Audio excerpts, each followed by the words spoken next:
मेरे प्रिय हनुमान भक्तों नमस्कार। इस कड़ी में चौपाई 27 से 40 हनुमान चालीसा का अंतिम 5वां भाग है, जिसमें भगवान हनुमान की महिमा, उनके भक्तों को मिलने वाले फल और उनकी कृपा का वर्णन किया गया है। श्री हनुमान की उपासना के लिए हनुमान चालीसा का पाठ सर्वाधिक मान्यता प्राप्त साधन है। सनातन धर्म के अनुयायियों में इसका पाठ जितना व्यापक है उतना कोई अन्य स्तुति या पूजा विधि नहीं है। श्री हनुमान चालीसा की रचनाकार गोस्वामी तुलसीदास माने जाते हैं, इसलिए यह श्री रामचरितमानस की तरह ही फलदायी मानी जाती है। आइए श्री हनुमान चालीसा के इस वीडियो भाग 5 में चौपाई 27 से 40 तक के अर्थ और उसके भाव को समझें और अपने मन में उतारें। प्रस्तुत है चौपाई 27 से 40 तक का अर्थ और उसका भाव।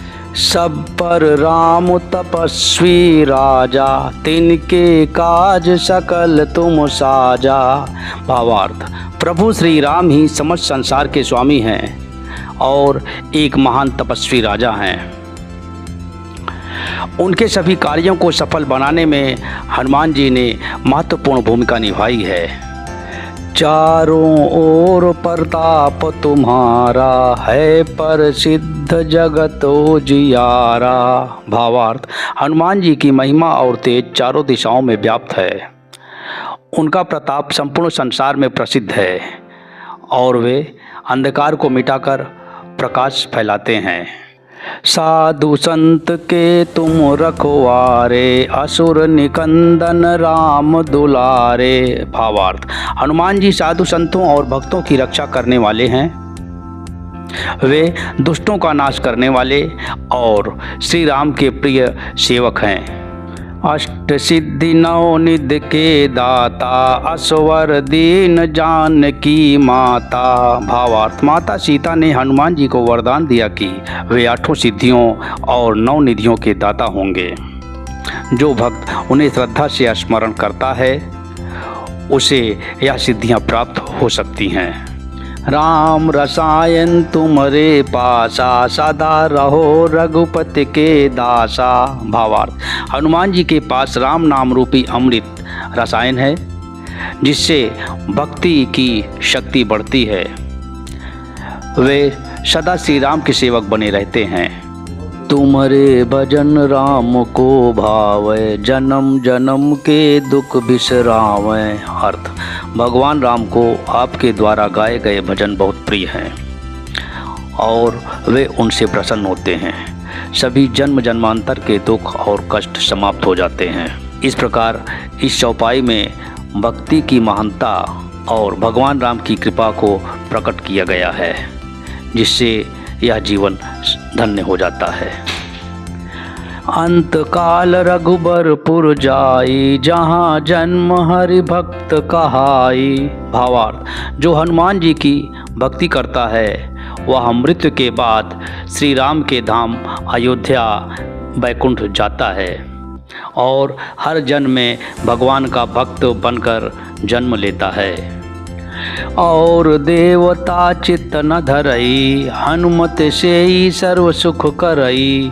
भावार्थ, अन्य देवताओं का ध्यान न करके केवल हनुमान जी की सेवा करने से ही संपूर्ण सुखों की प्राप्ति होती है। संकट कटे मिटे सब पीरा, जो सुमिरै हनुमत बलबीरा।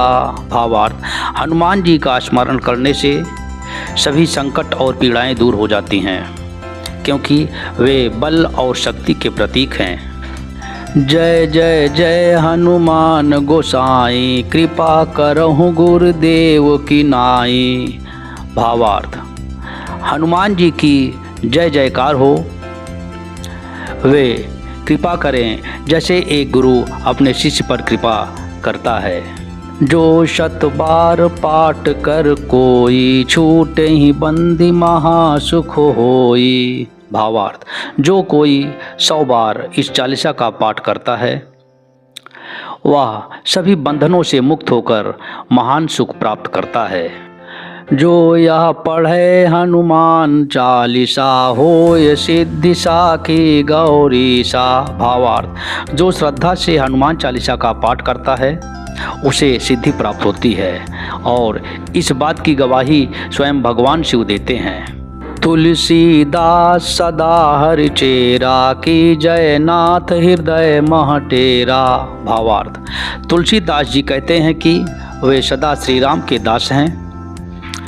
वे हनुमान जी से प्रार्थना करते हैं कि वे उनके हृदय में वास करें।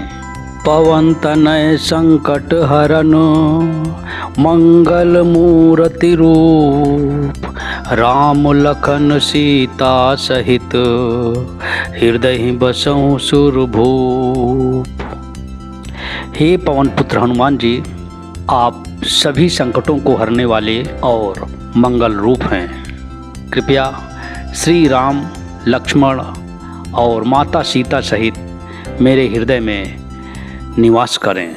इस संपूर्ण भाग में हनुमान जी की महिमा, भक्ति के फल, कृपा और संकटों को हरने की शक्ति का वर्णन किया गया है।